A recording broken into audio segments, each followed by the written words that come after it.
Hi everyone, once again I welcome all of you my YouTube channel Independent Learn Education जिसमें हम lecturer education, headmaster और headmistress और बाकी जितने भी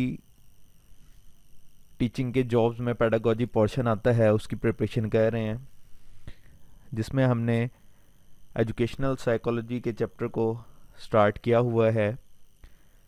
आज हम एजुकेशनल साइकोलॉजी में लेव वाइगॉट्स्की की थ्योरी ऑफ सोशल या सोशो कल्चरल कॉग्निटिव थ्योरी को डिस्कस करेंगे। पहले थोड़ा सा इंट्रोडक्शन हम लेव वाइगॉट्स्की का ले लेते हैं कि Lev Vygotsky was a Russian psychologist.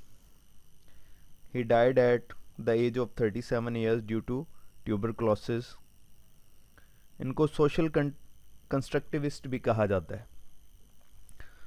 क्यों ऐसा कहा जाता है? क्योंकि इन्होंने बहुत ज़्यादा जो चिल्ड्रन की ग्रोथ का जिम्मेदार करार दिया है वो सोसाइटी को, सोशल कल्चर को करार दिया है।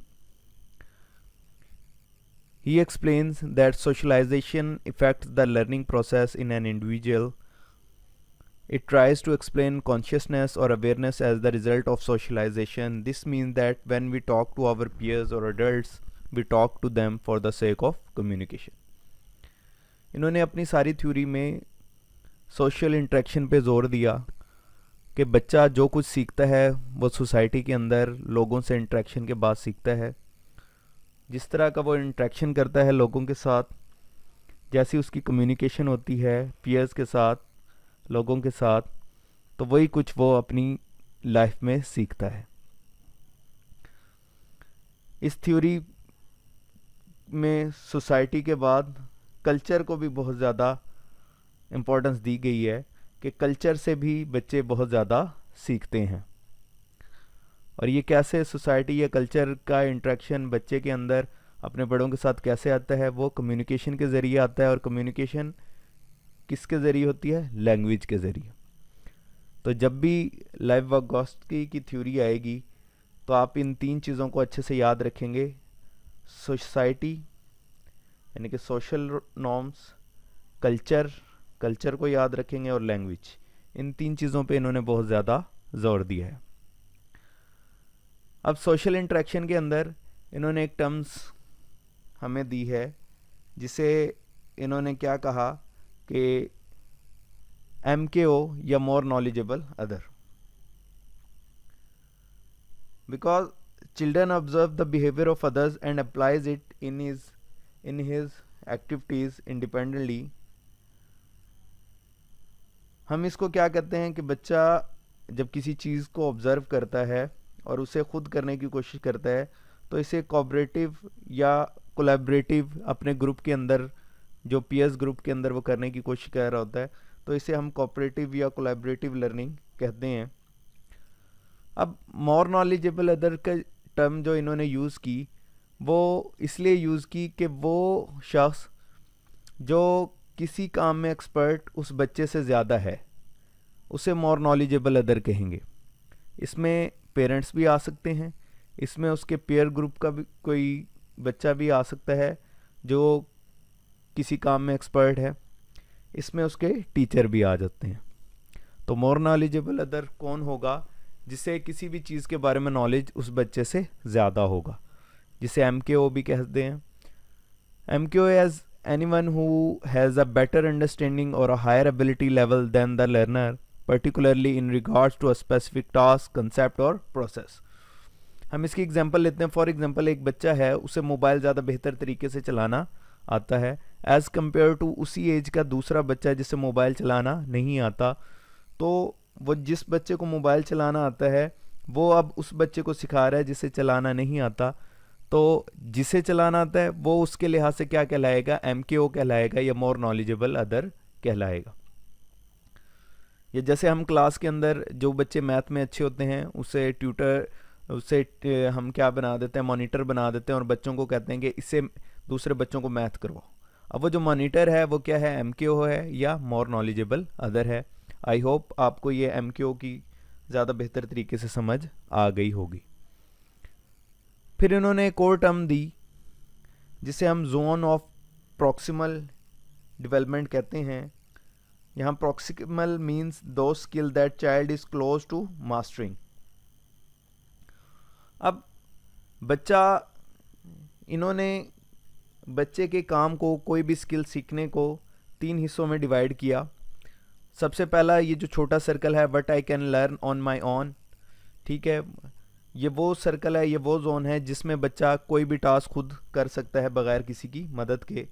इसे उन्होंने ZAD के नाम से जाहिर किया, यानी कि जोन ऑफ अचीव्ड डेवलपमेंट, यानी कि वो चीज़ या वो काम जो बच्चा खुद कर सकता है। उसके बाद वो तमाम काम जो बच्चा खुद नहीं कर सकता लेकिन सीख ज़रूर सकता है, उसे उन्होंने जोन ऑफ प्रॉक्सिमल डेवलपमेंट के अंदर उस काम को ले आए। फॉर एग्ज़ाम्पल, एक बच्चा जिसे साइकिल चलानी नहीं आती, या एक बच्चा जो दरख्त पे खुद नहीं चढ़ सकता, लेकिन अगर कोई उसकी हेल्प कर दे साइकिल चलाने में, उसे पीछे से पकड़ ले, उसकी हेल्प करे, और वहीं कोई शख्स उसको हाथ के ज़रिए या उसकी लेग्स को पुश करके उसे दरख्त पे चढ़ने में मदद कर दे, तो अब ये किसी की मदद से क्या हो गया, ये दरख्त पे चढ़ गया, ये साइकिल चलाना सीख गया। तो वो जोन जहाँ ये किसी की मदद से कोई काम कर सके, उसे हम कहेंगे जोन ऑफ प्रॉक्सिमल डेवलपमेंट। और यहाँ एक मोर नॉलेजेबल अदर का होना भी बहुत ज़रूरी है। उसके बाद इन्होंने इसका थर्ड जोन दिया, जो बच्चे की जो मेंटल कैपेसिटी है उससे बाहर है, अगर बेशक उसकी हेल्प भी कर दी जाए लेकिन वो उसको अभी अंडरस्टैंड नहीं कर सकता। तो यहाँ सिर्फ आपको जोन ऑफ प्रॉक्सिमल डेवलपमेंट को समझने की ज़रूरत है कि ये वो दायरा है, वो जोन है जिसमें बच्चा कोई भी काम किसी दूसरे की मदद से आसानी से कर लेता है। इसके बाद लाइवगोट्स्की ने एक और टर्म यूज़ की, स्कैफोल्डिंग। अब स्कैफोल्डिंग क्या है? Scaffolding means providing a support और assistance to a child in learning a task, यानी कि वो सपोर्ट है, ये वो असिस्टेंस है जो एक बच्चे को दी जाती है, उसे हम क्या कह रहे हैं, स्कैफोल्डिंग कहते हैं, जिसे हम मदद भी कह सकते हैं, सहारा भी कह सकते हैं। It focuses on a student's ability to learn information through the help of a more informed individual. When used effectively, scaffolding can help a student learn content they wouldn't have been able to process on their own.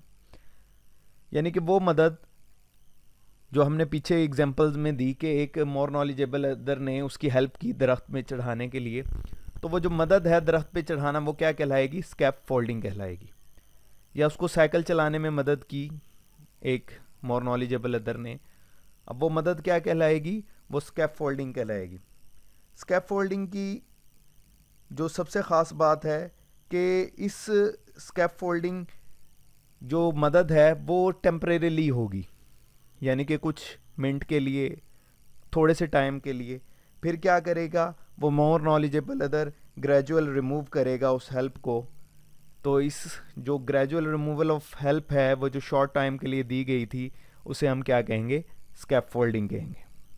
I hope आज के आपको ये जो terms हैं ये ज़्यादा बेहतर तरीके से समझ आ गई होंगी कि सोसाइटी का क्या रोल है बच्चे की कॉग्निटिव डेवलपमेंट में, कल्चर का क्या रोल है, फिर बच्चा खुद जो कर सकता है उसे हम जोन ऑफ अचीव डेवलपमेंट कहते हैं, बच्चा वो काम जो किसी की मदद से कर सकता है उसे हम जोन ऑफ प्रॉक्सिमल डेवलपमेंट कहते हैं, और वो जो मदद है जो देने वाला है उसको मदद, उसे हम मोर नॉलेजेबल अदर कहते हैं, और वो जो मदद दी जाती है उस मदद को हम क्या कहते हैं? स्कैफोल्डिंग कहते हैं।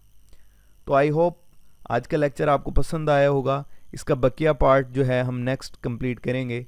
ठीक है, आज के लिए इतना ही। मैं अपने मोटो के साथ एंड करता हूँ, learn and lead the world independently. Subscribe my channel. My best wishes with all of you. Thanks.